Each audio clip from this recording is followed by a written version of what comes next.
Chapter 1003. Zhao State Rensho Palace. Empress Dowager Zhuang didn't have a good appetite these days. Eunuch Qin always asked the imperial kitchen to cook for her in different ways, but she couldn't eat much. Eunuch Qin secretly delivered a letter to the Blue Water Alley but was stopped by Empress Dowager Zhuang. Empress Dowager Zhuang glared at him. Eunuch Qin sighed. He knew that she didn't want the younger generation to see her sick, but his heart ached. Empress Dowager, His Majesty is here. Outside the bedchamber, a palace maid reported. Seeing that Empress Dowager Zhuang was sick, Eunuch Qin whispered, "How about this servant go back to His Majesty and tell him that you are resting?"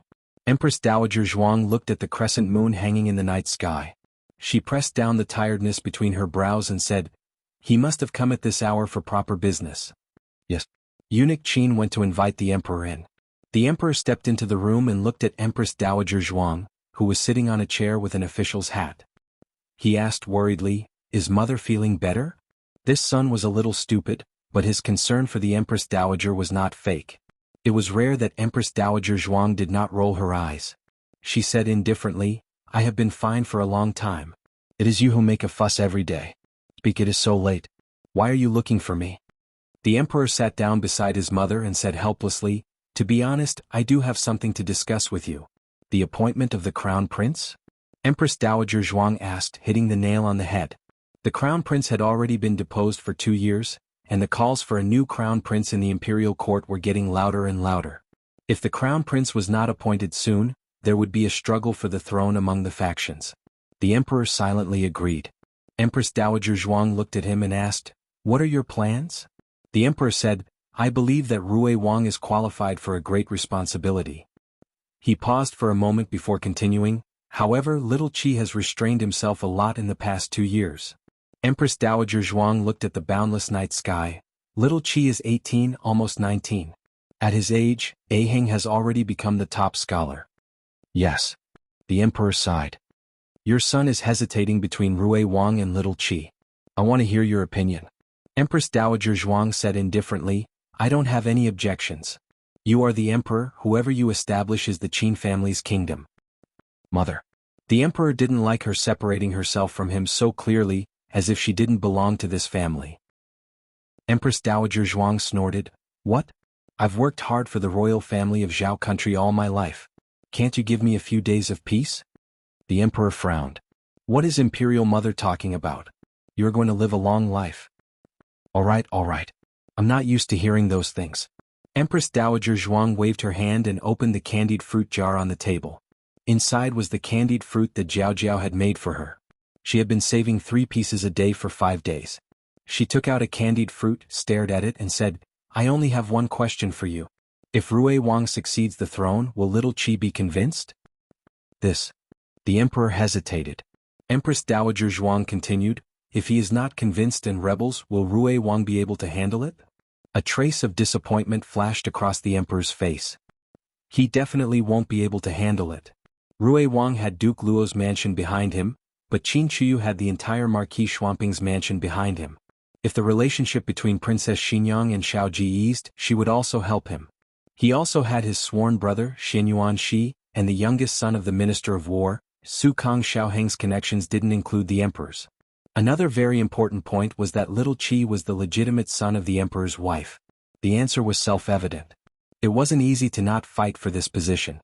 Even if little Qi wasn't greedy for the throne, how could Empress Xiao be willing? How could the ministers who wanted to succeed the emperor be willing to give up? Empress Dowager Zhuang said earnestly, "To be the emperor, you don't have to be the smartest one, but you have to be the most suitable one to stabilize the country. Only by letting Qin Chuyu ascend the throne, the other princes wouldn't dare to have any ideas about the throne. After all, no one had the confidence to succeed in a rebellion under Shao Ji's control." Empress Dowager Zhuang glanced at him and said, "Besides, little Qi isn't as bad as you think. Don't underestimate him. A naughty child who grew up in Jingkong would have been ruined if he didn't have some skills." The emperor pondered for a moment. "I understand." After the emperor left, Empress Dowager Zhuang couldn't bear to eat the candied fruit and put it back in the jar. Eunuch Qin went forward to pour her a cup of warm water. Seeing her absent-minded appearance, he couldn't help but ask, "The matter of the crown prince has been settled. Do you have anything else on your mind?" Empress Dowager Zhuang looked at him deeply and said abruptly, You're old. Eunuch Qin was stunned and then smiled. I'm not a monster. How can I not be old? Empress Dowager Zhuang pursed her lips and wanted to say that she was old too. But she swallowed the words and asked, You and I entered the palace in the same year, right? Eunuch Qin smiled. Yes, but I didn't have the fortune to serve you in the first few years. Empress Dowager Zhuang sighed. You didn't have a godson or anything? If I leave, your pool of little bastards can't really take care of you when you're old. Eunuch Qin suddenly choked. Why do you always talk nonsense these days? I'm just a lowly eunuch. It's not worth remembering. Empress Dowager Zhuang was never a sad person. She was very calm. How long has Xiaoshen been in Yuzhou? It's time to return to the capital, right? Eunuch Qin wiped his tears and said, Counting the days, it's time to go back. Empress Dowager Zhuang wanted to say something but stopped. Gu Xiaoshen went to Yuzhou before the end of the year. He got married 3 years ago. His wife was the daughter of a scholarly family chosen for him by his great-aunt. Their family lived in the capital and their ancestral home was in Yuzhou. He went to Yuzhou to accompany his wife to worship their ancestors. He was also commissioned by the Ministry of Works to go to Yuzhou to help build a royal garden. He took time to take his wife to Qingchuan village. He had long severed ties with the Gu family. Naturally, he didn't go to visit them. He went to visit his third uncle and third aunt's graves. Who would have thought that as soon as he entered the village, he would meet his mother, Madame Lu. Madame Lu was fetching water at the entrance of the village. She was a lot older. She was in her 40s and had a lot of white hair. A dirty little girl was squatting next to her. The little girl randomly picked up something on the ground and put it into her mouth. When Madame Lu found out, she immediately hit the little girl's hand. Put everything into your mouth. I'll eat you to death. The little girl didn't know if it was because of pain or fear, but she began to cry. You only know how to eat and cry. What else can you do? Madame Lu scolded a few times. The little girl cried even more fiercely. Madame Lu was so angry that she hit her several times. Gu Xiaoshen couldn't help but remember that when he was a child, he was also beaten and scolded by Madame Lu. And because he was naughty and stubborn, Madame Lu beat him especially hard. If the child was disobedient, he would beat him a few times. He wouldn't hate Madame Lu because of this. He was bitterly disappointed with Madame Lu because Madame Lu never had a son in her heart. Madame Lu only valued Gu Erzhun, who was smarter than her and knew how to please people. Husband, what's wrong? His wife, Qin Yun, asked. Nothing, let's go. Gu Xiaoshen helped his wife get out of the carriage. Madame Lu saw him at a glance. Is that Xiaoshen? Auntie Zhao, who had just come over with a basin of clothes, recognized him. Auntie Zhao was very surprised. Oh my God. I almost didn't recognize you. Gu Xiaoshen had changed too much. When he left the village, he was only a 13 or 14-year-old hooligan. He didn't even walk properly. Now he was wearing a brocade robe. He was handsome and elegant. At first glance, he looked like a son of an aristocratic family. The woman wearing a veil next to him was luxurious and elegant. She had a dignified manner. She looked like a daughter of an aristocratic family. Who would dare to recognize him? The villagers came over to watch. Madame Lu looked at Gu Xiaoshen in a daze. The bucket in her hand fell into the well. She couldn't believe her eyes. This man who was more noble than the county magistrate's son, was really her idiot son? Cough, cough, cough. The accompanying imperial bodyguard was sent by the prefectural magistrate. He was afraid that Master Gu would encounter an accident on the road, so he must carefully protect the safety of the couple. He cleared his throat and politely said to the villagers, Everyone, please don't push. Master Gu came back to visit his family's grave. Please let him pass. What did you call him? Madame Lu came over and asked. The imperial bodyguard didn't know her. He only thought that she was an ordinary villager. He patiently explained, Master Gu. Master Gu is a popular person in the imperial court. This time he came to Yuzhou to build a mansion under the imperial decree. The imperial court, under the imperial decree? Madame Lu almost fainted. If she had known that Gu Xiaoshen was so promising, she wouldn't have sold him for 20 taels. She should have sold him for 200 taels? No, 2,000 taels. No, what did she sell him for? He was an official, so she was the official's mother. That's right, she was the official's mother. She could hold her head high. Stinky boy, you still know to come back. When you went to the capital, you didn't care about me and your father. Your conscience was eaten by a dog. As she spoke, she rushed towards Gu Xiaoshen. But Gu Xiaoshen was no longer the obedient son that she used to know. She was the one who cut off their mother-son relationship. Gu Xiaoshen stepped back. She pounced on empty air. The imperial bodyguard didn't know whether Madame Lu was telling the truth or not, but he saw Master Gu's attitude clearly. He immediately stood in front of Madame Lu. Not long after, Gu Changlu also heard the news and rushed over. When he saw the current Gu Xiaoshen, he was so shocked that he couldn't say a word. The hooligan that the Gu family looked down on the most suddenly changed and became a popular person in the imperial court. He tried to talk to Gu Xiaoshen, but he was also stopped by the imperial bodyguard. Daughter-in-law. Daughter-in-law. I'm your father-in-law. When he saw that Gu Xiaoshen refused to acknowledge him as his father, he hurriedly asked Qin Yun for help. Women were soft-hearted. As long as she begged for mercy for him, Xiaoshen would definitely listen. Qin Yun didn't even look back. The Gu family didn't have a good life these years. Old Master Gu passed away, leaving behind a mess. The eldest branch and the second branch separated. Gu Dashuan's road to the imperial examinations didn't go smoothly.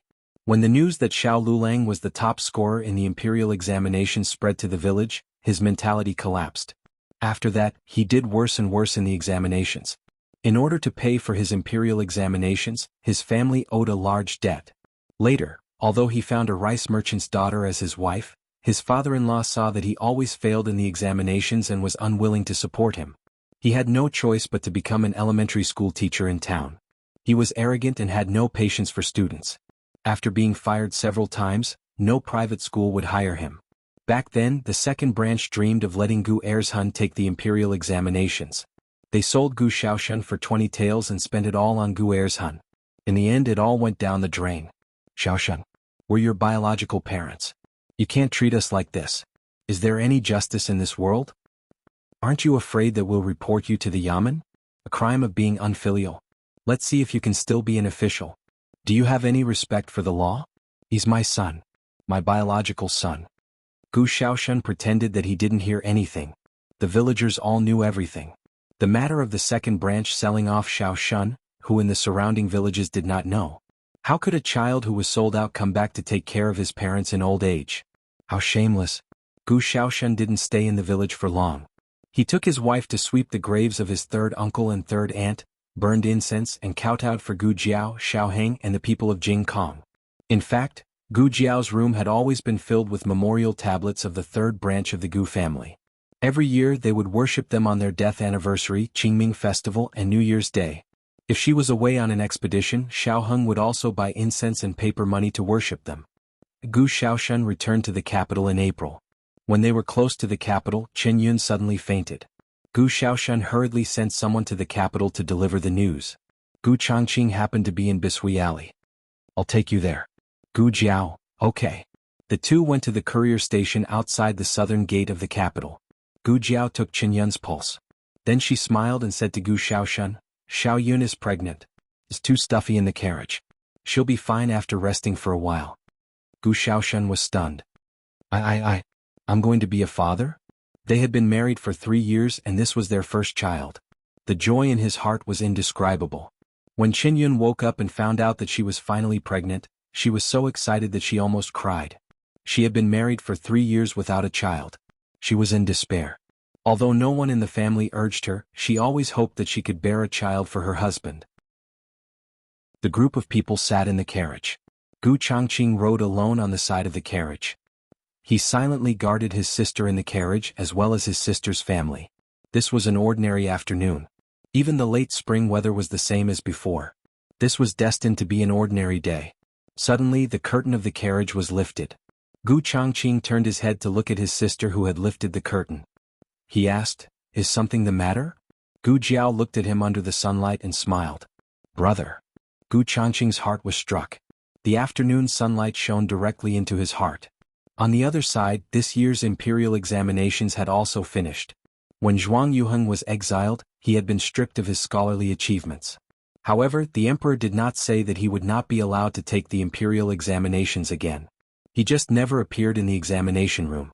It was because of this that Empress Dowager Zhuang understood that he did not want to return to the capital. However, this year, he appeared in the capital's examination hall and took first place in the palace examination in March.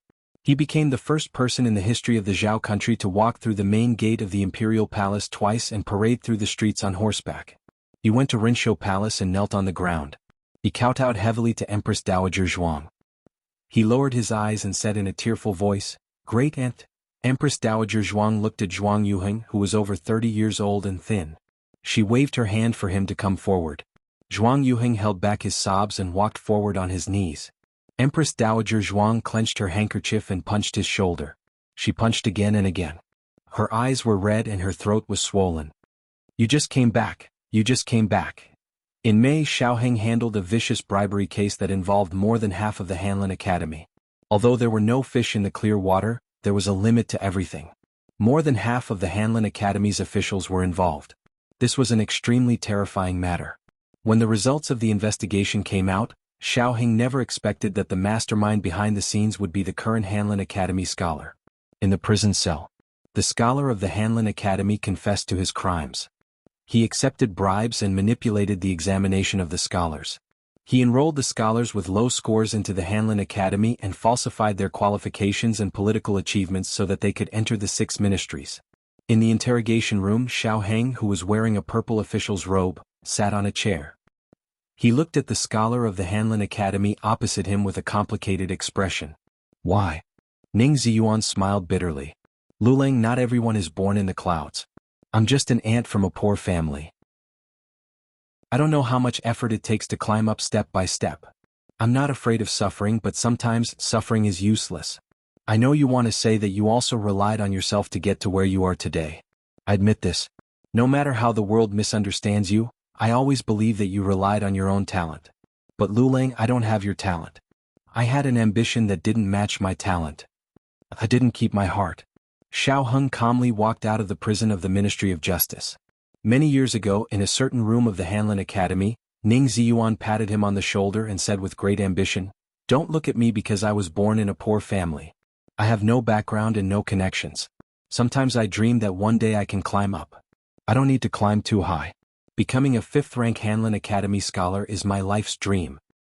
He clenched his fists, as if he wanted to force out the contempt he had suffered along the way from his bones. "I'm thinking, when I have such a day, when I take charge of the Hanlin Academy, I will not appoint people for their money, for their connections, and for their obedience. I will not allow people to make trouble for me." A bolt of lightning flashed. A hole seemed to be opened in the sky and rain poured down. He stared at the endless rain, a trace of confusion flashing through his eyes. After a while, his eyes regained their firmness. He opened the umbrella and walked into the rain with firm steps. Empress Dowager Zhuang's health had been fluctuating this year, sometimes good and sometimes bad. She couldn't eat the candied plums and jujubes that Gu Jiao and the old chancellor had personally made for her. She had accumulated a lot of candied plums. Xianyuan, she sat at her bedside and said softly, "Great Aunt, eat as much as you want. I won't tell Jiao Jiao." Empress Dowager Zhuang smiled. "Where's my little granddaughter-in-law?" Xianyuan, she's ears turned slightly red. Empress Dowager Zhuang snorted. "You're the same as your brother-in-law. Don't learn from him. You've been married for so many years before you can eat it." In August, Gu Jiao brought Xuaningxiang and Go Hua from the countryside. Go Hua was a year and a half younger than Jing Kong. He was 14 this year and was a handsome young man. Empress Dowager Zhuang lay on the soft phoenix bed and looked at the figure walking towards her in the light. She asked weakly, "Is it Xiangxiang?" Xuaningxiang knelt on the ground and held her great aunt's hand. She choked with sobs. "It's me, great aunt, it's me. Where's Go Hua?" Empress Dowager Zhuang asked. Go Hua stood beside Xuaningxiang, but her eyesight was no longer good. Xuaningxiang felt like a knife was being twisted in her heart. She pulled her son aside. "Go Hua, quickly kowtow to the Empress Dowager." Go Hua knelt down and kowtowed 3 times to the Empress Dowager Zhuang. "Why do you keep kowtowing? You're hurting the child." Empress Dowager Zhuang took out a piece of sesame candy from under her pillow and handed it to him. "Go Hua, eat." Go Hua loved sesame candy the most when he was young. Xuaningxiang covered her mouth and cried uncontrollably. Gu Jiao brought the 3 little ones to live in Rinshou Palace. "You're not noisy." Empress Dowager Zhuang occasionally said to the 3 little ones, "Your uncle from Jing Kong was really noisy when he was young." It wasn't that the 3 little ones weren't noisy, but they were very quiet in front of her. Even Xiao Yan, the little loudspeaker, sensibly suppressed her natural instincts and primitive strength. Xiaoheng, Xianyuan Shi, Gu Xiaoshen, Gu Yan, and Gu Xiaobao also visited her every day. Gu Changqing and Gu Qingfeng also came often. It was worth mentioning that Gu Changqing and Yuan Baolin had a daughter, but Gu Changqing still believed that he was fulfilling the agreement. Yuan Baolin told him, a woman needs a son to live the rest of her life peacefully. The one-track-minded Gu Changqing began to fulfill the agreement to give Yuan Baolin a son. Gu Jiao was shocked when she learned about this. She never expected Gu Changqing to be so one-track-minded. She asked Yuan Baolin, what if you have a son? How will you coax him into bed? Yuan Baolin raised her chin and said, then I'll tell him that a son is too lonely. If anything happens in the future, he won't have a brother to support him. You see, you have 5 brothers. Gu Jiao silently gave a thumbs up. Empress Dowager Zhuang was asked about her well-being by everyone in the room. She hummed and said, don't you have something to do? The old chancellor also came. However, he always stayed there quietly and didn't say anything. Empress Dowager Zhuang couldn't see, so she naturally didn't know he came. In the 12th month, Empress Dowager Zhuang's memory deteriorated and she often called the wrong person. She would call Xiao Xianjing Kong and Gu Xiaobao Gu Yan. She also asked Gu Jiao where Xiao Shun went and whether Lu Lang went to the prefectural city for the exam again. She listened to the snow outside the window and said, it's cold. Did Lu Lang bring enough clothes? The exam shed in Yuzhou is cold, unlike the capital. He brought enough. Gu Jiao said, Great Aunt, don't worry. Xiao Shun went to the academy for lessons. Great Aunt pulled the banknote in her hand and touched Gu Jiao's hand. Give it to him for me. He fell out with the Gu family and went to live in the academy. He can't be full easily. Gu Jiao took the banknote. Okay, I'll go to town to get it for him. Do you want to eat candied fruit? You can eat as many as you want today. Empress Dowager Zhuang closed her eyes and fell asleep. Gu Jiao quietly lay down beside her, pulled open her arms and gently buried her head in her arms. On New Year's Eve, Xin Yuan welcomed his 16th birthday and Xiao Heng also welcomed his 30th year. Empress Dowager Zhuang was in good spirits.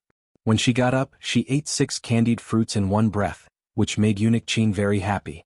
Originally, the birthday banquet was to be held in Rinshou Palace, but Empress Dowager Zhuang wanted to play the leaf card, so the family returned to Bishui Alley. Empress Dowager Zhuang, Auntie Lu, Granny Zhou, and Auntie Lu gathered at the table. Since Great Aunt's eyesight deteriorated, Gu Jiao made the leaf card into mahjong which could be touched with hands. The old chancellor stood behind Great Aunt and served her tea obediently. He also handed over his private savings. Empress Dowager Zhuang raised her eyebrows and snorted, I'm in a good mood today, so I'll let you lose less. The neighbors actually wanted to go easy on her, but they found that there was no need. Even if the old lady became like this, she still beat the whole Bishui Alley. The neighbors lost miserably. Yao Shi was making pastries in the kitchen, and Princess Xinyang went to learn from her. Gu Xiaobao and Xiao Yi, the 2 older children, led a few younger ones to set off firecrackers in the alley. Xin Yuan didn't join in the fun. He moved a chair behind Empress Dowager Zhuang and gently rested his delicate chin on her shoulder. Empress Dowager Zhuang said with disgust, What? Is it sticky? That's right, sticky, go away. Gu Yan came over and pushed Xin Yuan away, leaning on Great Aunt's shoulder. Empress Dowager Zhuang exploded, You're 27. What is this? You don't want to find a wife. Xiaoshuan's son can already buy soy sauce. Xiaoshuan's baby, who was still in her stomach? Gu Yan stuck to her and said, Then you can talk to my mother and let me marry you. Your Empress Dowager Zhuang rolled her eyes and thought, You're talking nonsense. This kind of thing depends on fate. How can everyone be happy? She only wanted him to live and he did it. She had nothing to be dissatisfied with. She pushed the cards in front of her and said, Draw win. In the afternoon, Empress Dowager Zhuang slept in her room for a while. Xin Yuan also lay down to accompany Great Aunt. When I was young, did you really want to sleep with me? You always dragged me to your room. Empress Dowager Zhuang said coldly, That's because I want a little great-grandson. Xin Yuan said, I don't care, you just like me. Empress Dowager Zhuang. Such a shameless person. Xiaoji, give me back that shy little monk. Xin Yuan wanted to tease Great Aunt, but he really fell asleep. When he woke up, it was already dark. He called Great Aunt beside him. Great Aunt didn't respond. He was so scared that his face changed. Great Aunt. Empress Dowager Zhuang said lightly, What are you arguing about? Do you think I'm going? Xin Yuan hurriedly said, That's not what I meant. Empress Dowager Zhuang lazily said, Don't worry, today is New Year's Eve. I won't leave on New Year's Eve. I won't turn your and Aheng's birthday into the anniversary of my death. How sad would that be? On the first day of the new year, a large family from Baishui Lane entered the palace to give her a New Year's greeting. She held Gu Jiao's hand and had Gu Jiao take good care of eunuch Qin. Empress Dowager Zhuang passed away on the third day of the first month. She had been in good spirits for the past few days, and her memories were no longer in chaos. Everyone thought that she had gotten better, but nobody expected that she would sleep and never wake up again. She passed away in her sleep and she left very peacefully. She didn't leave behind any last words. She just heard eunuch Qin say that she took out a book of poems that she had written before she got married and looked at it. Empress Dowager Zhuang had been in power for dozens of years. The people only remembered her fierce and overbearing methods, but they forgot that she had once been a gentle daughter of a noble family. She had dedicated her life to the country of Zhao. She had countless opportunities to completely leave the imperial family and live a carefree life outside. But she didn't do this. It was for the sake of the country, and it was also for the sake of her children not being shamed because of her. The imperial palace was a cage that had imprisoned her for her entire life. The Empress Dowager had passed away, and according to the ancestral rules, she would be buried in the imperial mausoleum with the previous emperor. Xiao Heng submitted a memorial, requesting that a separate tomb be built for Empress Dowager Zhuang. It was not in the name of Empress Dowager Zhuang, but in the name of Zhuang Jinsei. She had been imprisoned while alive, but she had to be freed after death. On the day that the tomb was built, Gu Jiao, Xiaoheng, Jing Kong, Gu Yan, Gu Xiaoshen, Gu Xiaobao, Gu Changqing, and Zhuang Yuheng came to support the coffin of their grandaunt. Their grandaunt did not leave behind any children in this world. But they were all grandaunt's children. If there is an afterlife, I hope that you will not enter the imperial family. Chapter 1004. Galaxy K93. In the vast and boundless universe, a silver-white spaceship was nimbly shuttling through a dark red asteroid belt. The celestial bodies that looked small through the telescope were actually huge, and they had their own trajectories. Plus, the spaceship itself was moving faster than light. It looked like a very dangerous dodging game. But this wasn't a problem for it. After all, it wasn't an ordinary spaceship, but the strongest battleship of the Imperial Marshal. It had accompanied the Imperial Marshal through the long and glorious years of war, setting the pinnacle of the entire galaxy and even the entire Federation. There were many rumors about it. Some said that it was a battleship that the Imperial Marshal spent a lot of money to get someone to custom make it. Some said that it was a secret weapon that the Imperial Marshal's grandfather left him. But there were also rumors that it was originally a nanny robot, the kind that made milk for the little Marshal and changed his diapers. The cute AI's voice sounded, and it seemed to be a little excited. Obstacles can't be avoided. The elimination plan will be implemented. Do you want to stop it? The man sitting on the back of the chair with his eyes closed didn't even lift his eyelids. The AI's voice became even more excited. The elimination plan is officially activated. Warm reminder, halfway through the sentence, the man casually raised a hand that was still slender and beautiful even though he was wearing white gloves. With a click, he fastened the safety buckle on the back of the chair. The AI made a satisfied mechanical sound like an old father. Baby is so obedient. The man's thin lips opened slightly. Call me baby again and I'll smash you. It was unknown if it was threatened, but the AI really didn't say anything. However, it didn't give up and flashed a line of words on the screen, as if to show its last bit of unyielding will. Can't be smashed. The man still had his eyes closed, but he seemed to have guessed its little action.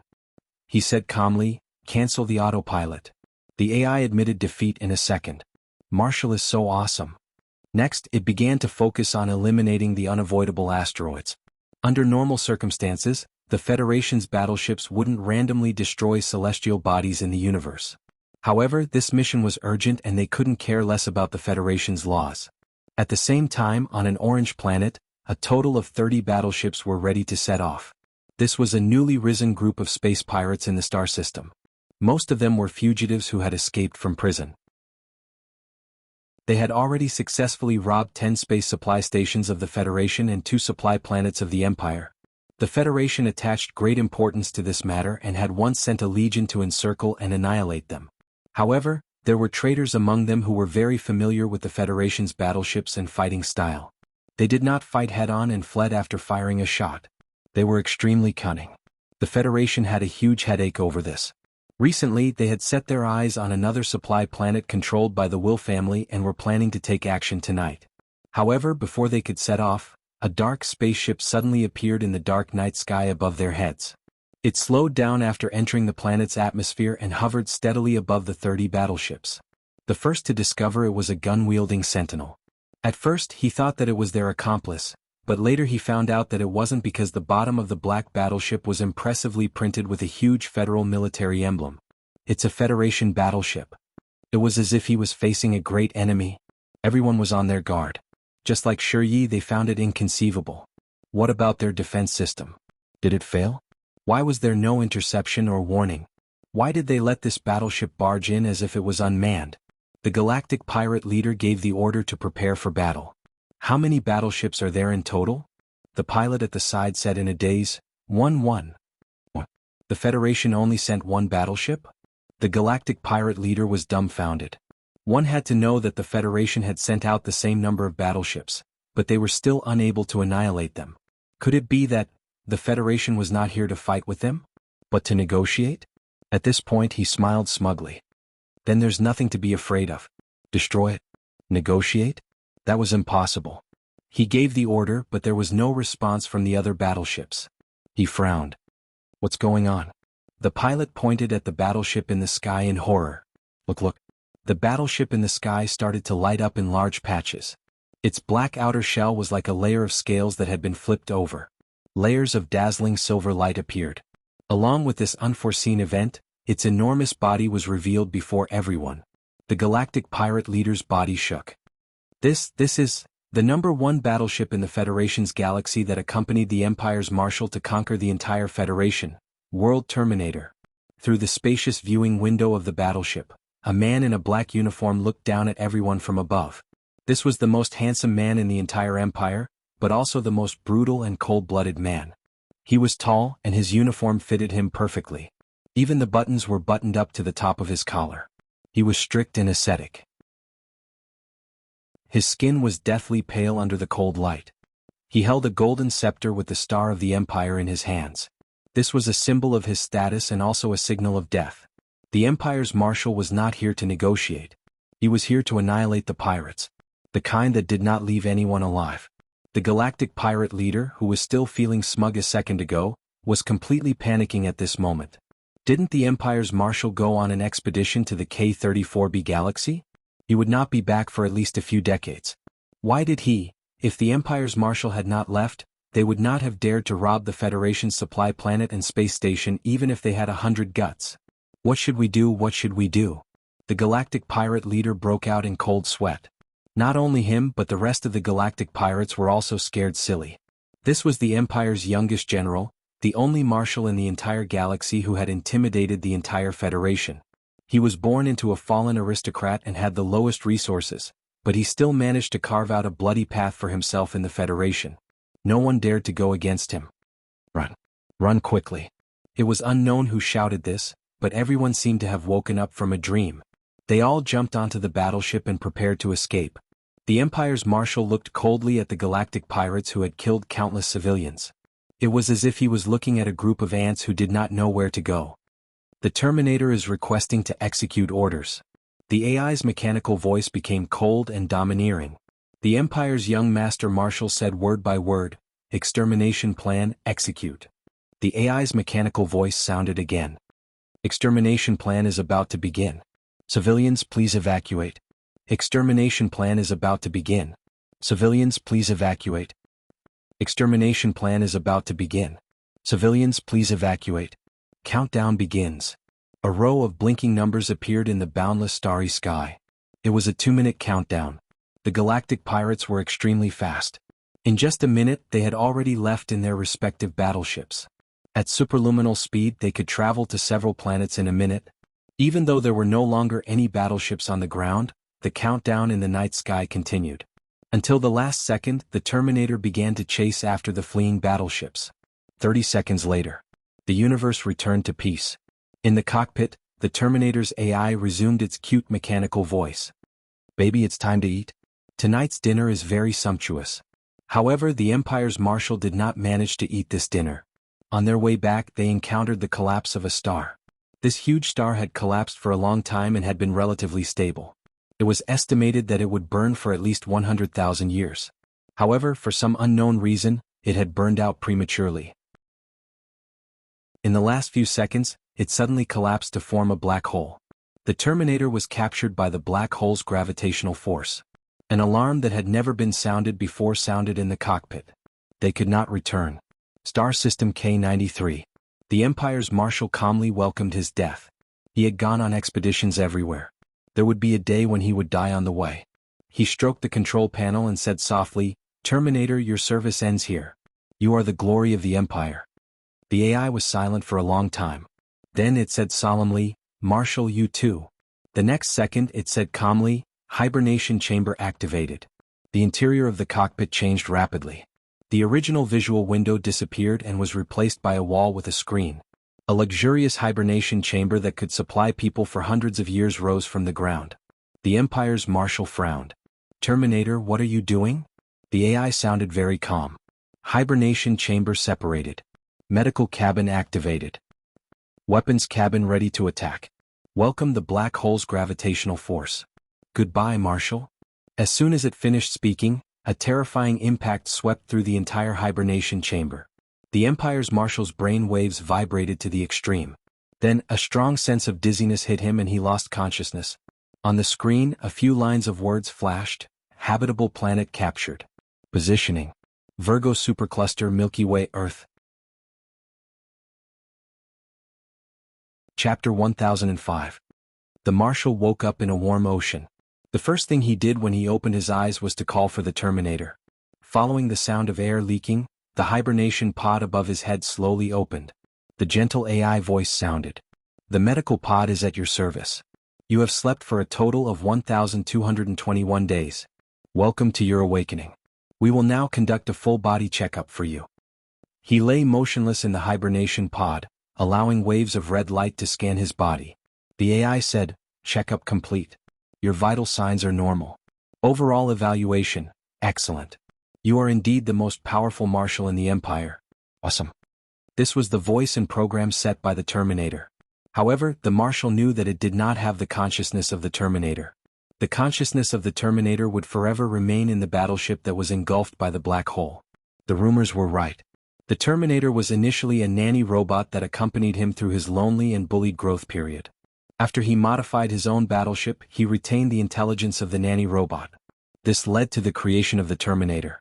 And the Terminator seemed to have awakened its own consciousness through the modifications and updates. "Baby, today is also a day for you to eat obediently." The AI's cute voice sounded in the medical pod. This was also one of the programs set by the Terminator after it had awakened its consciousness. The Terminator was unbelievably huge. Its medical pod was also huge. It would take at least an hour to walk through every corner. Of course, the Marshal was not so free. As he ate his dinner, he connected the medical pod's equipment to the planet's data. This planet called Earth was at the stage of a first-level civilization. It had yet to develop the energy of the other planets in its galaxy. The life forms on Earth had very low energy levels and their lifespans were only a few hundred years. After they died, it was almost impossible for them to feed back to the habitable zone. The K-93 galaxy also had all kinds of life forms. They were also called humans. The difference was that the life forms on K-93 had extremely long lifespans and high energy levels. After they died, they would disintegrate and the energy they contained would feed back to the entire galaxy. After learning more about Earth, he roughly compared the differences between himself and the people on Earth. He was probably equivalent to a teenager on Earth. In the hibernation chamber, people would not grow. Not counting that period of time, he was actually more than 30 years old. However, in the K-93 galaxy, where lifespans were extremely long, those under 35 years old were considered young. If he hadn't lied about his age when he went to the imperial capital to join the army, he wouldn't have been able to get in. He learned more about the people on Earth and then began to check the medical cabin's reserves. The AI reported in an orderly manner. When it read, "The hibernation chamber is operating normally," he was stunned. He had already come out, so why was the hibernation chamber still running? "Which hibernation chamber?" he asked. The AI said, "Hibernation chamber number 2. The general opened the number 2 hibernation cabin and saw a baby inside. It was only then that he remembered that he had passed by a supply planet that had been robbed by space pirates a few days before he left the K-93 galaxy. It was there that he had picked up a dying child. The baby was too weak and had been lying in the healing chamber the entire time. When the Terminator was born, The healing chamber automatically entered hibernation mode and became the number 2 hibernation chamber. The AI said, "Vital signs are weak. Do you want to switch to the healing chamber and continue the treatment?" The Imperial Marshal looked at the sleeping baby. This was perhaps the only companion from the K-93 galaxy. "Switch," he said. The medical cabin sat on top of a mountain. As it was hidden in another space, no one here could see it. The general walked out of the medical cabin and planned to go down the mountain for a walk. Unexpectedly, the gravity here was different from that of K-93 and he fell to the ground. The general hadn't been in such a sorry state for a long time. Just as he struggled to get up, he heard a quarrel nearby. He had already learned the language of this area and could understand what they were arguing about. It was a young man and woman. The woman, with her big belly, grabbed the man's arm and said through gritted teeth, "You have to make things clear today. What is going on between you and that woman?" The man coldly withdrew his arm and said impatiently, "Can you not be unreasonable?" The woman raised her phone angrily. "I am unreasonable? Surname Gu. I caught you in the act." The man looked at the photo on the phone and frowned. "When did you secretly take this?" The woman coldly said, "Do I need to secretly take a photo? You two are so open and above board. You are just short of living in my house." The man bluntly said, "Don't talk nonsense. We are not in the kind of relationship you think we are. We are just colleagues who had a meal together. Don't be so suspicious. It's getting late, I should go back to the company. You can take a taxi back yourself." After saying that, he left the woman behind and walked to the top of the mountain. The parking lot was probably on the other side of the mountain. The woman angrily chased after him. "Surname Gu. I am pregnant and you are planning to leave me here alone." The two of them pulled and tugged at each other until the woman accidentally bumped into the Imperial Marshal when they brushed past him. Because he hadn't adapted to Earth's gravity, the general couldn't avoid it. The woman's ring cut the back of his hand and fresh blood flowed out. The woman didn't apologize. He looked at the blood on the woman's ring and said in the local language, "Give me the ring." "Scram. I have to compensate you with a ring for bumping into you. In your dreams. Where did this little rascal come from?" the woman scolded. She wanted to say "Where did this little rascal come from?" but when she saw the excessively handsome face of the youth, she suddenly choked. The youth was tall and wore a neat black uniform. His whole body emitted an ascetic and strict aura. The woman was stunned. Just at this moment, the man walked away. The woman didn't have time to pay attention to the youth in the military uniform and quickly chased after him. He looked at the woman's gradually disappearing back and deeply frowned. "You better not get hurt." Unfortunately, the woman was injured in the process of stopping the man from getting on the car. 2 months later, a white and chubby baby girl was born. Her cries were loud and clear, and she was more beautiful than ordinary newborns. Her family gave her a pleasant name, Gu Jiao. Chapter 1006. AD 2222 was the 8th year since he came here. He finally found the child who had infected his blood on the hillside that day. It should have been the woman who had cut him with the ring, but for some reason the energy in his blood had been absorbed by the child in the woman's belly. This was the only human who could survive after absorbing the energy of the K-93 system. He brought her back to the medical cabin with the intention of studying her. The little girl was small and was soaked in the rain. Her large black eyes looked at him with vigilance and curiosity. This was a pretty little girl with an abnormal calmness. However, she was still a child. She maintained her calm appearance, but her small fists were clenched tightly by her side. "Lie down." He pointed at the cold operating table and said. The little girl stared at him for a long time before obediently lying down. He put on sterile gloves and began to take her blood and hair. He also did a series of ECG and brainwave tests. The little girl was very cooperative and quiet throughout the process. She didn't even resist when the needle was inserted into her blood vessels. "Does it hurt?" he asked. She shook her head. This pain was nothing. "Come here and eat something." He took off his gloves and said calmly. The little girl jumped down from the operating table and looked at his back. She said in a daze, "My clothes are wet. Do I have a change of clothes?" "Of course, there isn't anything suitable for you." He took one of his pajamas and tossed it to her, pointing to the bathroom. The little girl took the clothes into the washroom and came out half an hour later. Her hair was wet and her body exuded a faint cold aura. The large pajamas on her small body were so loose that it almost reached the ground. He looked at her and frowned. "You didn't use hot water?" The little girl's eyes widened in surprise. Is there hot water?" "There was, But the Imperial Marshal was used to cold water, so he turned off the hot water function. It was his negligence. He had never raised a child and had never been close to anyone. He had forgotten that the people here were different from the K-93 system. But this girl was also strange. Did she not know how to use it? How did she survive all these years? Was it okay to take a cold shower? Dinner was a tasteless steak prepared by the medical cabin. The stool at the dining table was very high. The little girl tried for a long time but still couldn't sit on it. Instead, she was sweating all over again. Even so, he did not hear her ask him for help. In the end, it was he who lifted her onto the stool. She grabbed the knife and fork clumsily and ate with relish. His movements were slow and deliberate, with the elegance of an ancient aristocrat. Then he realized that the little girl was imitating him. She straightened her back and did not even let go of his habit of folding his handkerchief to wipe his mouth. The results came out the next day. The amount of K-93 energy in her blood was too high. Logically speaking, she shouldn't be so calm. He had seen people who were infected by his blood. They either died or suffered a fate worse than death. "Don't you feel bad?" he asked. The little girl was holding a cup and gulping down water.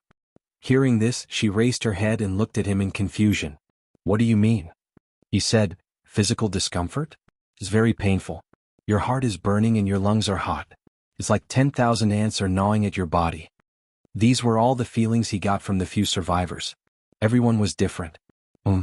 She thought about it seriously and shook her head. Forget it. She was infected in her mother's womb.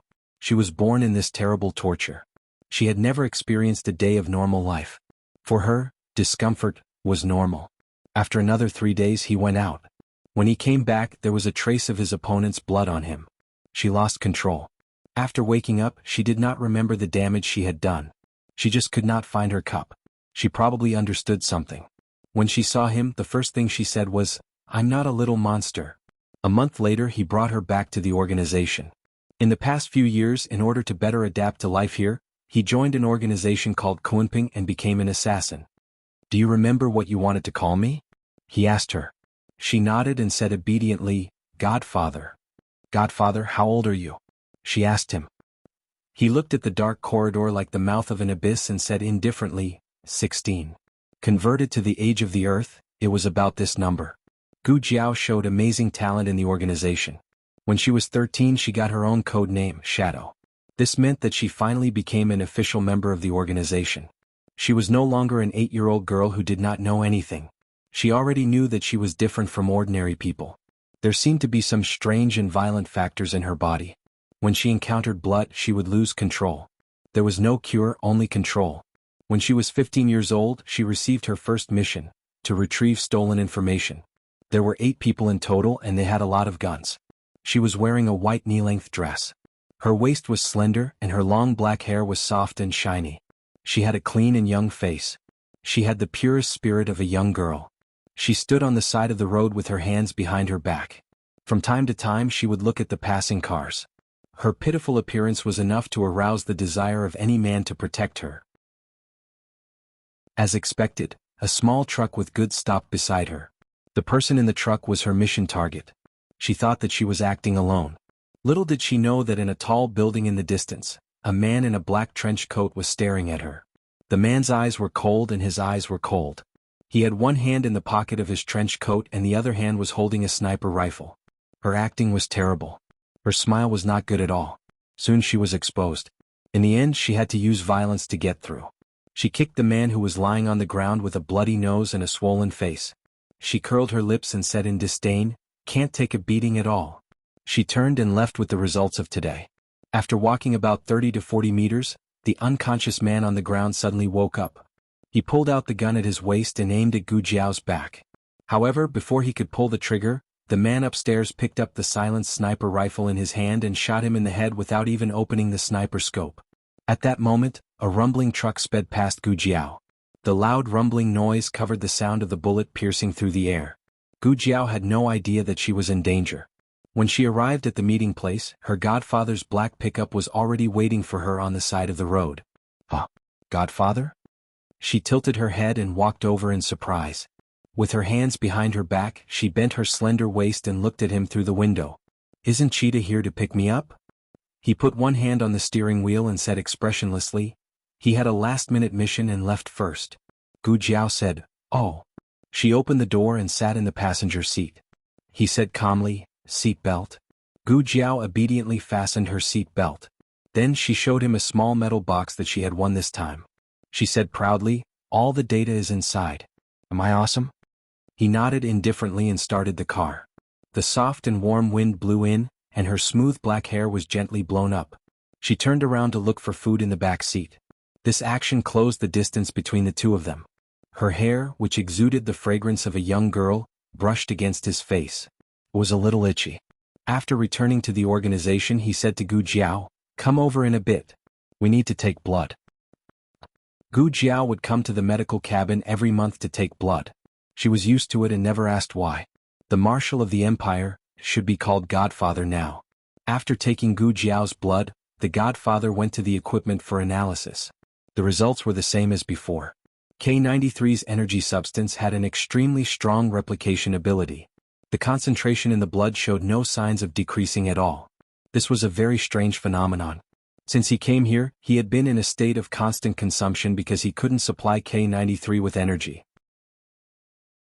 To put it bluntly, his life would be shorter than if he was in K93. However, the energy substance he needed could be replicated infinitely in her body.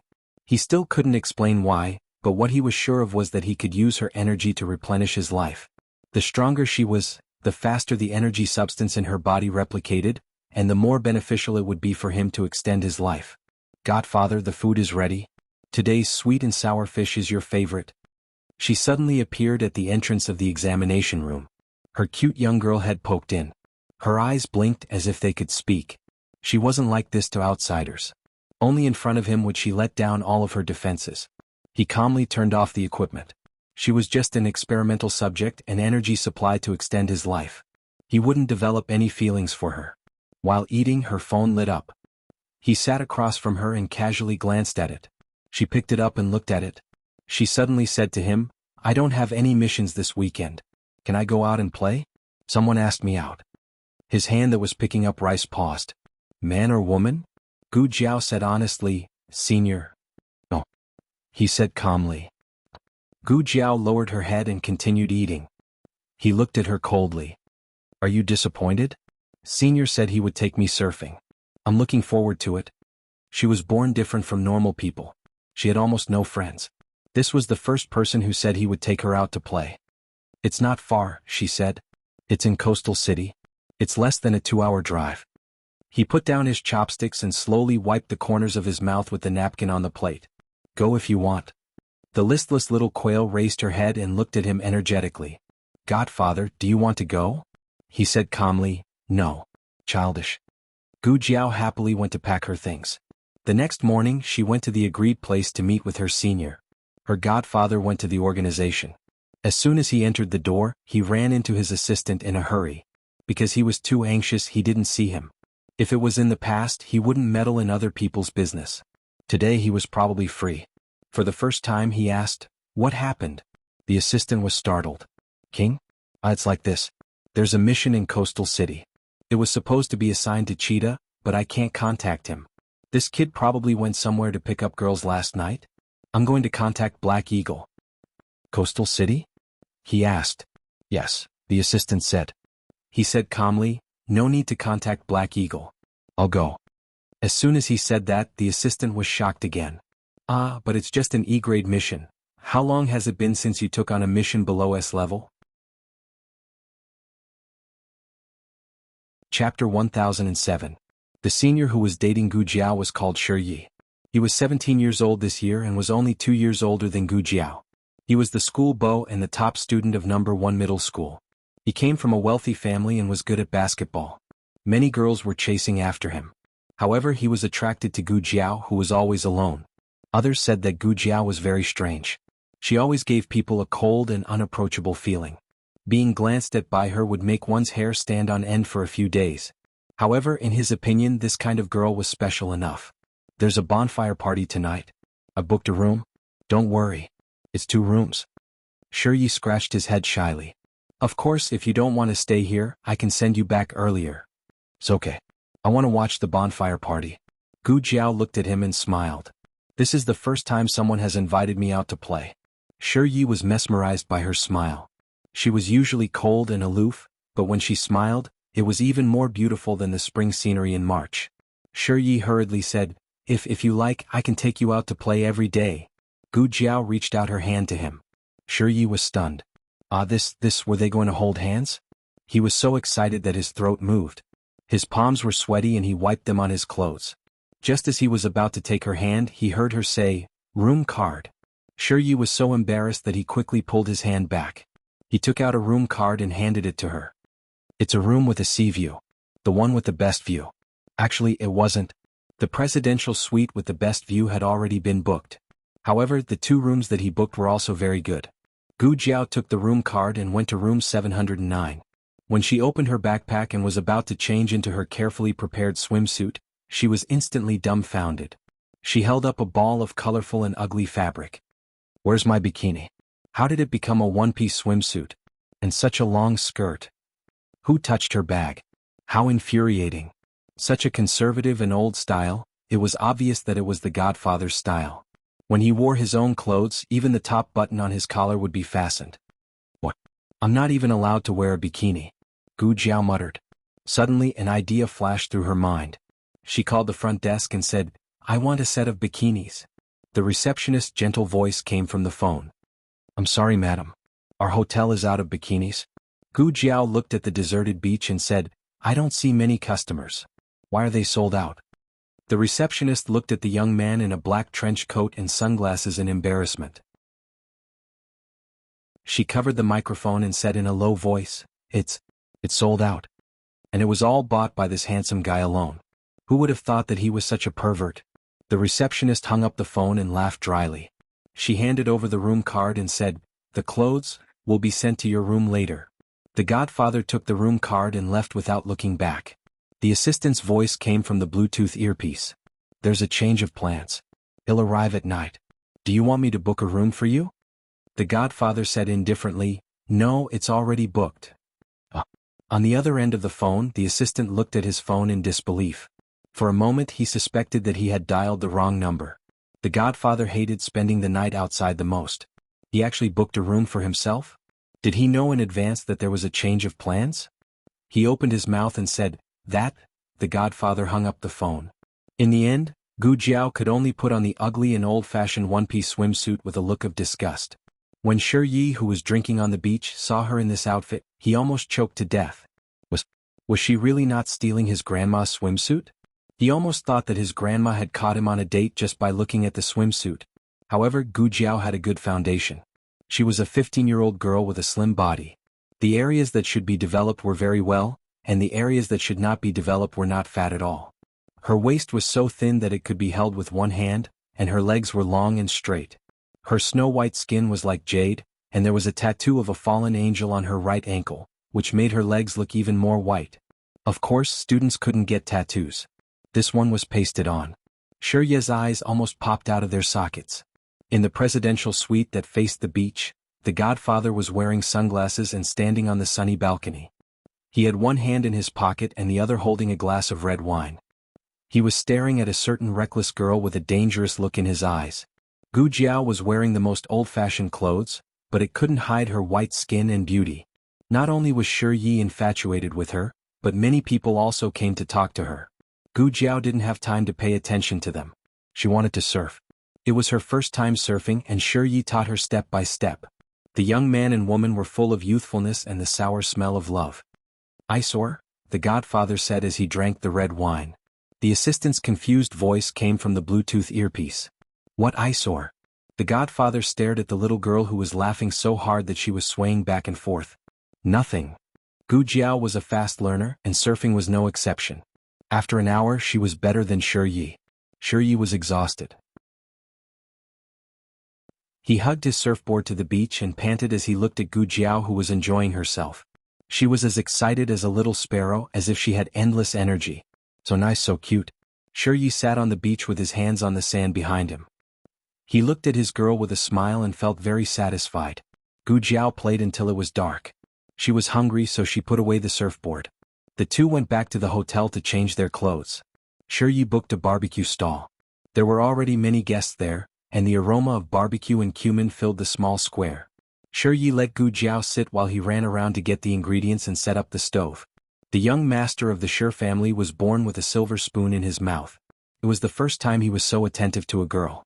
He had practiced at home and the taste of the barbecue was not bad.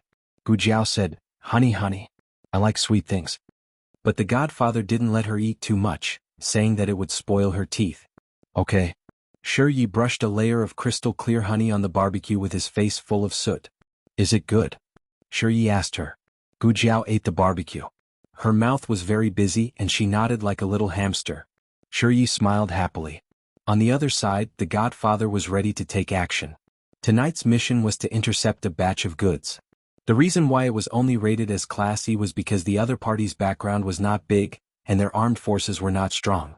According to the initial information, the operation was supposed to be carried out in the afternoon when there were few people around. However, the other party came late, and the number of people on the beach doubled. It was a bit tricky. What was more tricky was that the organization's information was wrong. It was not 10 pounds of goods but 50 pounds and it was taken over by another big shot. Things were getting troublesome. The godfather jumped down from the roof and came to the trading room. He raised his gun with a silencer and shot one person at a time, knocking down a large number of people. At this moment, two accomplices who had just returned from outside opened the door. The two of them saw the corpses on the ground, closed the door and fled. "Do they have any more goods on them?" The godfather asked the investor who was kneeling on the ground coldly. The investor nodded in fear. The godfather opened the door vigilantly and put the silencer back into the holster on his waist, covering it with his windbreaker. At this time, Gu Jiao and Shi had just finished their barbecue and went to the snack booth. Shi bought her an ice cream. She lowered her head and licked it, dipping her mouth in the cream. Shi smiled and reached out to wipe her mouth. She suddenly turned her head and looked at a figure flashing by in the night. "Godfather?" "What?" Shi did not understand and thought that she was deliberately avoiding his touch. He quickly reached into his pocket and awkwardly handed her a tissue. Gu Jiao did not take it. She stuffed the ice cream into his hand and walked away. "Gu Jiao! Gu Jiao!" Shi called out twice but failed to stop her. He grabbed the ice cream and chased after her. Gu Jiao did not catch up with the godfather. Instead, she turned her head and saw a man in a silver suit holding Shi with a knife as he walked out from behind a flower bed. Shi was just an ordinary high school student, so he could not help but show some fear in this situation. But to Shi's shock, Gu Jiao's eyes were calm. The man in the suit shouted, "Don't move. Don't come over. Or I'll kill him." Gu Jiao's aura suddenly changed. She began to emit a chilling murderous aura. "Let him go." The man in the suit's eyes flashed. The blade of the knife was pressed against Shi's neck and directly cut a line of blood.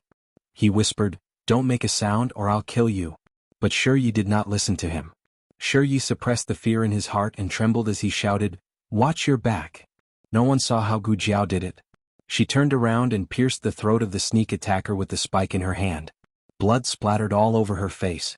The man fell to the ground in disbelief. Even in death, he did not close his eyes in horror. Gu Jiao kicked the gun up and held it firmly in her hand. She turned around and shot the man in the suit in the thigh. This gun was also equipped with a silencer, so the sound was not loud. Gu Jiao originally wanted to shoot the man in the head, but in order not to scare Shi, she chose to shoot the man in the thigh. The man was in so much pain that he let go of Shi and fell to the ground. He hurriedly tried to pull the gun out, but Gu Jiao shot him in the wrist and shattered it. After making sure that he could not fight back, Gu Jiao came in front of Shi. Looking at the blood on his neck, she frowned and reached out with her fingertips. Shi subconsciously took a step back as well. Gu Jiao's hand froze in midair. Gu Jiao tilted her head and looked at him in a daze. She did not understand what he was afraid of. Shi looked at Gu Jiao in horror and then looked at the half-melted ice cream in his hand. He wanted to protect her even if he had to risk his life. But he was also frightened by her. How could she? Gu Jiao could not read his emotions. She thought about it seriously and pointed the gun at the man in the suit on the ground. "Are you afraid that he will hurt you again? Then I will kill him." "Stop!" Shi roared. Gu Jiao looked up in a daze and looked into his red eyes. She did not understand and asked, "What's wrong with you?" Shi looked at this junior who could kill without blinking and still be so calm. He suddenly felt that he could not breathe. He stepped back until he turned around. He did not know if it was out of fear or disgust, but he quickly left the place. Gu Jiao looked at his back and murmured, I just want to protect you. The night wind blew. She looked a little lonely. Her little head drooped as she slowly walked back. As she walked, she saw a shadow on the ground. She subconsciously looked up and saw her godfather, who was wearing black trousers and a white shirt, sitting on the flower bed with his hands in his pockets. The flower bed was quite high, but his legs were longer. Gu Jiao did not say anything and did not continue to walk forward. Do you like him a lot? The godfather asked faintly. Gu Jiao said in a low voice, It's my first time making a friend. The godfather's expression softened. He stood up elegantly and coldly, picked up the windbreaker beside him and went to Gu Jiao. He waved his hand and put it on her. Her cold little body was instantly enveloped by his breath and warmth. She did not feel wrong, just a little stuffy. But at this moment she suddenly felt wronged. She smacked her forehead against his strong chest. The godfather raised his slender hand and gently patted her head. My legs are numb, Gu Jiao said. The godfather sighed helplessly. He carried her on his shoulder and walked towards the hotel with his long legs. When he passed by the man in the suit whose right hand and right leg were injured by Gu Jiao, the man in the suit hurriedly took out his gun with his left hand. The godfather did not even look at him and shot him right in the heart. After returning to the presidential suite, the godfather ordered room service. Gu Jiao looked at the ice cream in front of her, which was obviously many times more expensive than the one in front of her. She swallowed her saliva and asked, For me? The godfather counted the goods and said indifferently, You didn't get to eat it just now, did you? Gu Jiao's eyes sparkled. Then how many can I eat? The godfather, half. Gu Jiao's face darkened. Gu Jiao sat cross-legged on the sofa, sipping the ice cream cone in her hand. Suddenly the doorbell rang. It was still room service. Gu Jiao thought it was delicious food again. Come in. The door opened and the waiter brought in a row of sexy bikinis that were late. Gu Jiao was dumbfounded. Chapter 1008. Sure Yi returned to H City that night and never contacted Gu Jiao again. Even if he met her, he would avoid her and never have anything to do with Gu Jiao again. Gu Jiao's life went on as usual, but she didn't try to make friends easily anymore. Also, as the intensity of the training increased, she lost control more and more often. She needed to control the stimulation that blood gave her, so her godfather started to let her study medicine. When she was 16, she was in her second year of high school, but she was admitted to the Imperial Medical College as the top scorer in science in the province. When she was 17, she started to accept missions above D level. When she was 18, she received her first S-level mission. She was the first member other than her godfather to receive an S-level mission as soon as she reached adulthood. As expected of her godfather's child. The mission was to assassinate a drug lord in Continent F. Gu Jiao completed it very well. During the month she was in Continent F, her godfather rejected all the missions sent by the organization. Gu Jiao didn't know that he had rejected the missions and thought that he was doing well in the country. However, the organization noticed something. When Gu Jiao and her godfather returned to the organization, Alan, one of the three bosses, called her godfather to his office. You've been paying too much attention to Shadow recently, Alan said straightforwardly. That's my business, her godfather said calmly. Alan held a glass of red wine in his hand. He smiled and said, I know you brought her back and you've been training her, but you should know the rules of the organization. If you just want to sleep with her, you can, but don't fall in love with her. Ignoring him, her godfather turned around and left. Alan looked at his back coldly and took a sip of red wine. Then he looked at the video on the computer and said to the people in it, We'll accept that mission, but I want 10 times the commission. Gu Jiao received another mission not long after she returned to China. The mission this time was a little special. Someone wanted to ruin the marriage between the two big families and had arranged for assassins to assassinate the bride during the wedding. After negotiating with the groom, it was decided that Gu Jiao would step into the church instead of the bride. Cheetah and Flying Eagle would lie in ambush in the dark. Once the other party made a move, they would quickly kill him. It sounded easy, but the killer had a powerful background. He was second only to King in the underworld, so this was actually a very dangerous mission. If anything went wrong, Gu Jiao's life would be in danger. Cheetah and Eagle are no match for him. Sitting on the office chair, the godfather frowned. The assistant sighed and said, But the mission has already been assigned. It's impossible to call them back. Also, you've been refusing to accept missions recently, which has already made the higher-ups unhappy. Don't get involved in this mess anymore. The day of the mission. The godfather still went. He did not replace cheetah or eagle, nor did he hide in the dark. Instead he chose to replace the groom. His disguise was so good that even Fei Ying and Cheetah did not recognize him at first glance. Gu Jiao didn't even look at the groom.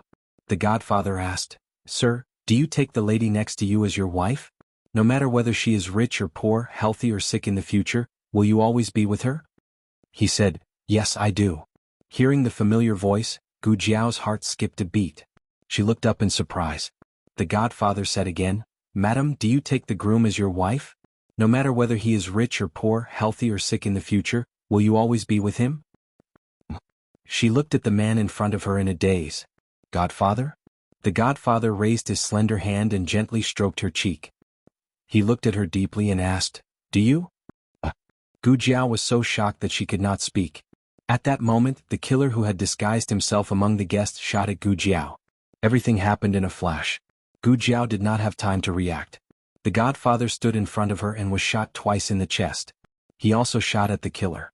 The killer was shot. The scene was chaotic. The cheetah and the eagle took a long time to aim at him. This was because he was injured and could not run fast.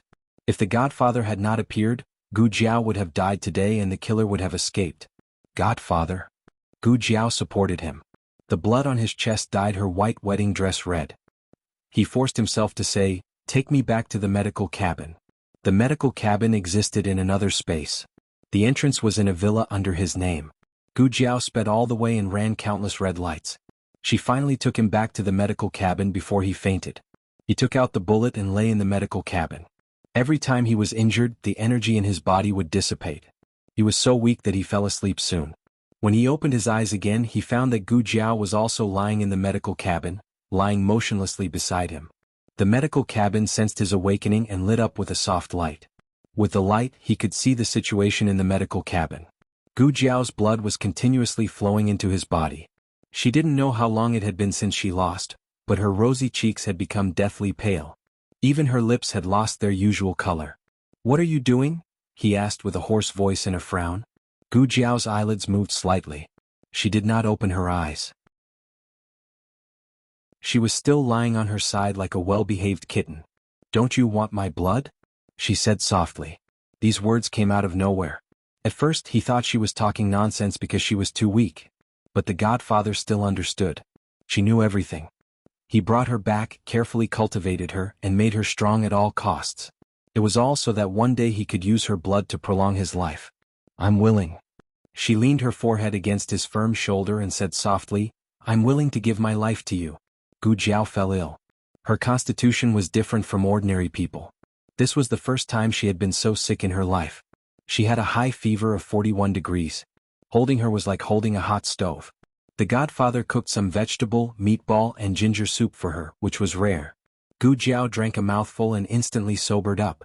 Her head was no longer buzzing, and her nose was no longer blocked. She broke out in a cold sweat. It was really the worst drink in the world. The effect seems to be good. The godfather looked at her eyes that had turned from dull to sober and said, "I'll cook it for you again tomorrow." In order not to be poisoned by the godfather's dark cuisine a second time, she forced her fever to go down that night. Even his cells despised his culinary skills. The godfather did not let her return to the organization immediately. She stayed in the medical cabin for an entire month. In this month, she unlocked many new skills such as cooking, wine, and songs from 100 years ago. She was not a good drinker and got drunk in one gulp. She did not stop when she was drunk. She held the wine bottle with one hand and stepped on the table with one foot.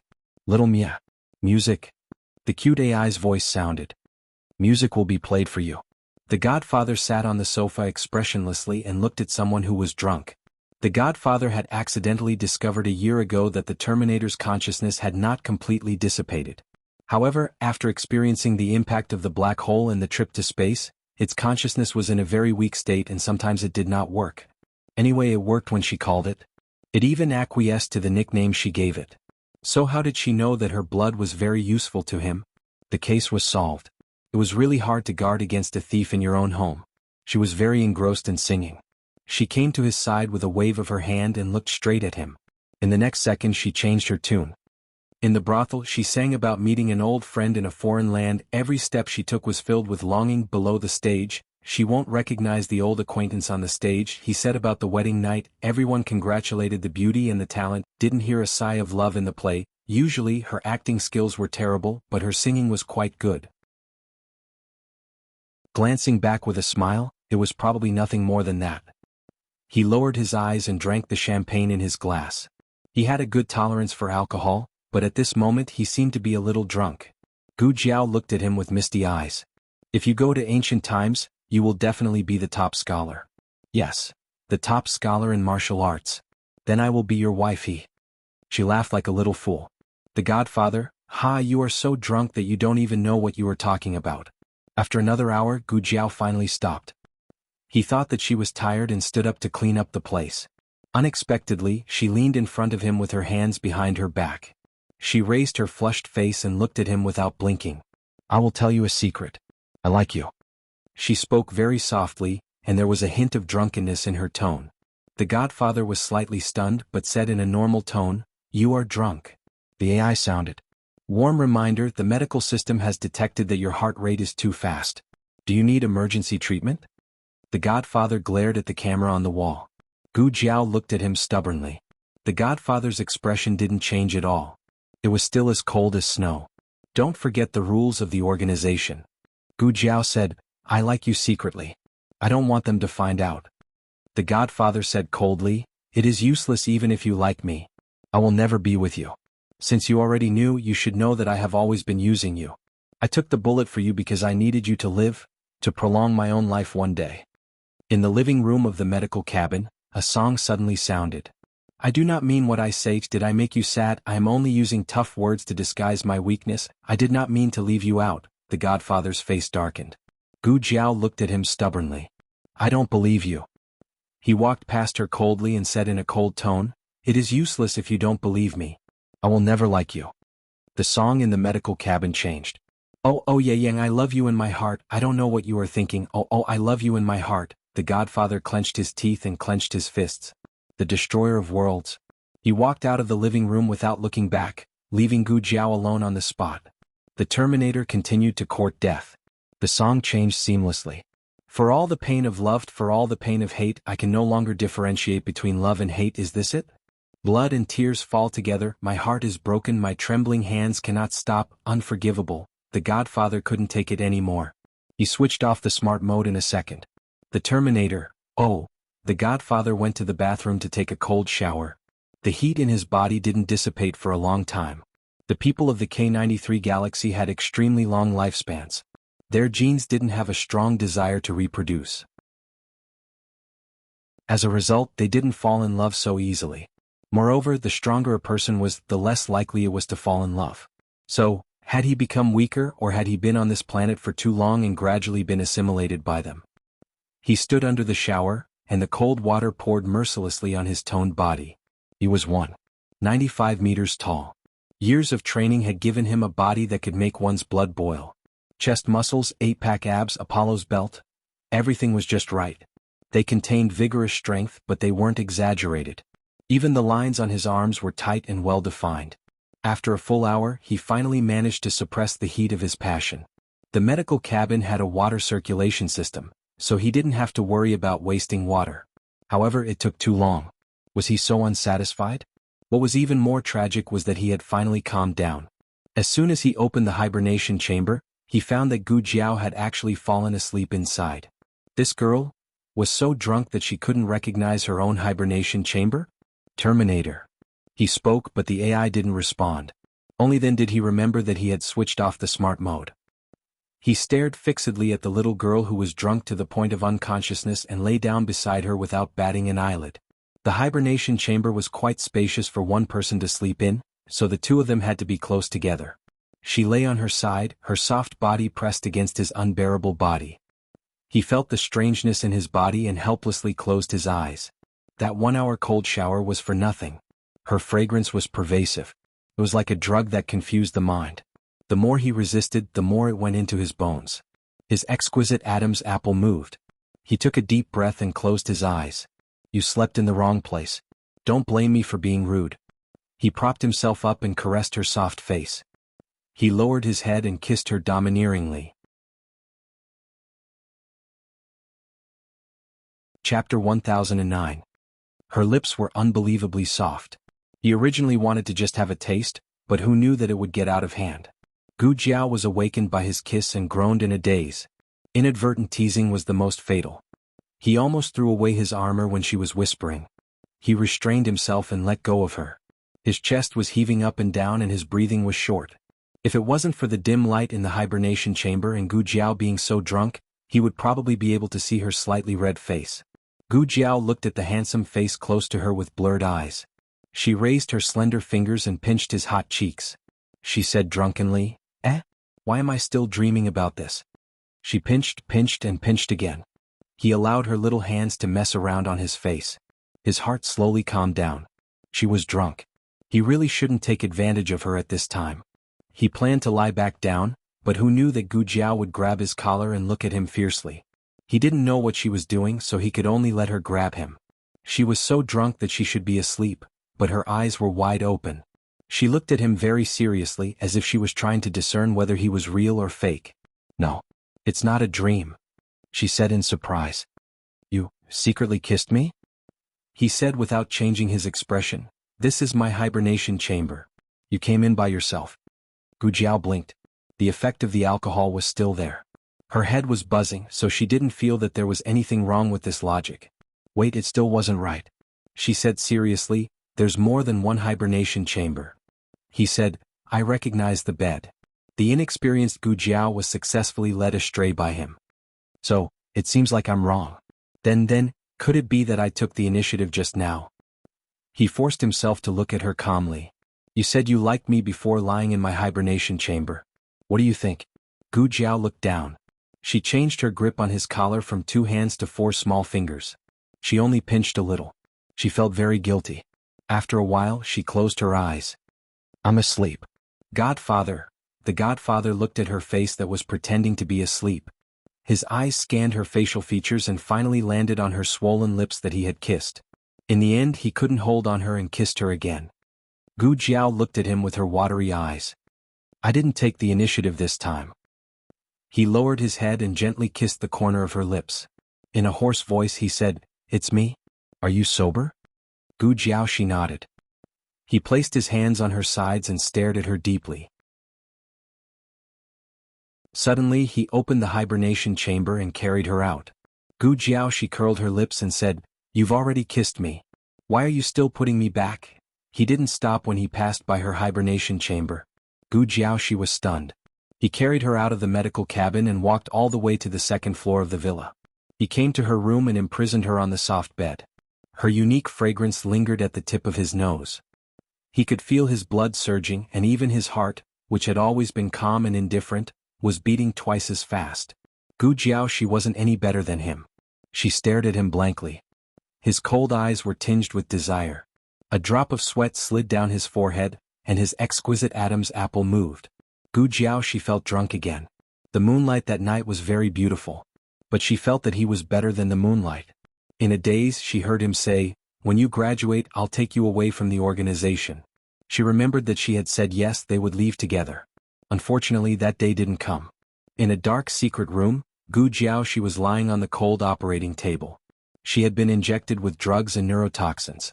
The neurotoxins were to prevent her from losing control, and the drugs were to erase her memory bit by bit. A red light lit up on the instrument at the side. A man in a surgical gown looked at the data on the monitor and said, This is the maximum dose. She'll become a fool if we inject her again. On the side, another doctor in a surgical gown paused and said, The last dose. No, the risk is too high. She's still useful to the organization. The higher-ups didn't say that she should be disabled. Then half a dose. Gu Jiao, she completely fainted after the last dose. In September of the next year, Gu Jiaoxi, Xiaoheng, Longyi and Changjing crossed the ice field and went to Dark Knight Island. This year the ice field seemed to be colder than the previous years. On the way they encountered a snowstorm, which caused the young couple to be separated from Longyi and Changjing. It was strange. In such a heavy snowstorm, Xiaoheng drove the direwolf in the right direction. Every time, his body emitted a cold aura that was different from the imperial court. The two arrived at Dark Knight Island first. 2 days later, Changjing and Longyi also arrived. Gu Jiaoxi was very surprised. Changjing and Longyi are both people of Dark Knight Island. They have been with the dire wolf since childhood.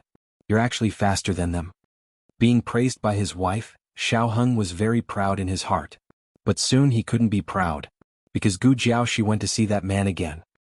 He knew that accompanying Long Yi back and accompanying Chang Jing to visit relatives were all excuses.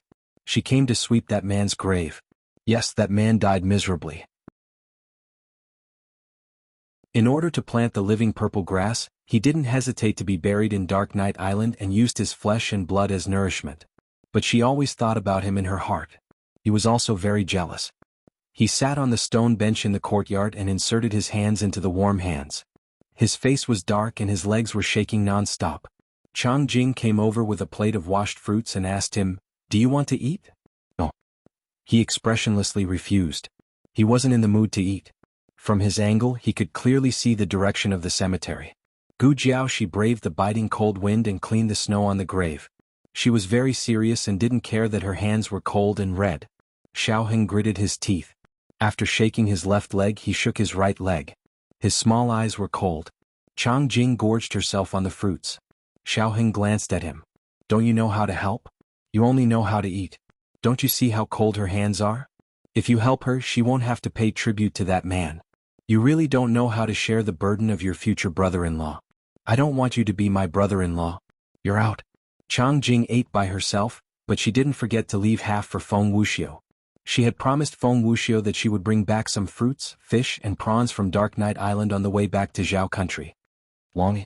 Xiaoheng looked at the hand of Gu Jiao which was completely red from the cold and angrily said. She was already an adult, but she didn't know how to care for herself. What would happen if Long Yi did this kind of thing? Long Yi was in the secret room and couldn't hear Xiaoheng's voice. Xiaoheng swore that he was definitely not curious. He simply went to call Long Yi out to work. He indifferently stood up and gracefully brushed off the snowflakes on his robe. Then he coldly walked into the secret room behind the study. The passage in the secret room was already opened by a small medicine box.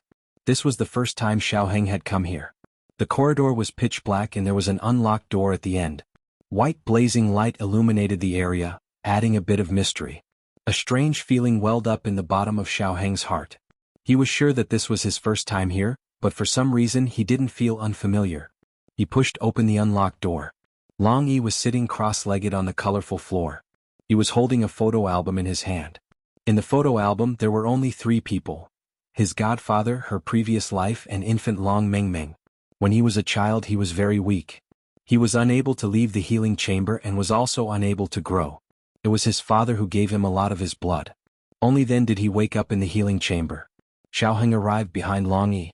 He had no intention of peeping at other people's privacy. He didn't look at the thing in Long Yi's hand, rather asked, "Why are you in a daze?" "Didn't you hear me? I miss him," Long Yi honestly said. Who he was, it was self-evident. Xiaoheng dangerously narrowed his eyes. Very good, Long Yi had also started. Xiaoheng endured the sea of jealousy in his heart and looked all around. He discovered that all the doors were open except for the wooden door on the right side. He subconsciously asked, Why is that door closed?" Long Yi smoothly said, "Oh, that is father's hibernation chamber. Only he can enter." After he finished speaking he realized that Xiaoheng had arrived. This room had a security system. Outsiders were not allowed to enter. Otherwise they would be attacked. Long Yi woke up from his dream. He quickly put down the photo album and stood up. He wanted to block Xiaoheng behind him. Unfortunately it was too late. The green light of the detector had already landed on Xiaoheng's body. The source light flickered twice and an ice-cold mechanical voice slowly resounded, "Unknown intruder detected. Do you want to eliminate him?" System pause. System error. System restart. The last time Gu Jiao came here she also encountered the same situation. In the end, accompanied by the mechanical voice of "system overload," the system crashed. Long Yi thought that this was also the same kind of malfunction. Who would have thought that the AI prompt of "system overload" wouldn't resound? Instead, system authentication. System restart. Re-authentication. Authentication complete. Marshall, long time no see. End of text. You're tuning in to the Han Li's Wuxia Adventures YouTube channel. We're so grateful for your support and don't forget to subscribe to join us on this incredible journey through captivating stories. Your generosity through donations truly makes a world of difference. as it's the primary source of revenue that allows me to expand and enhance this channel for you. Thank you from the bottom of my heart for being a part of this adventure.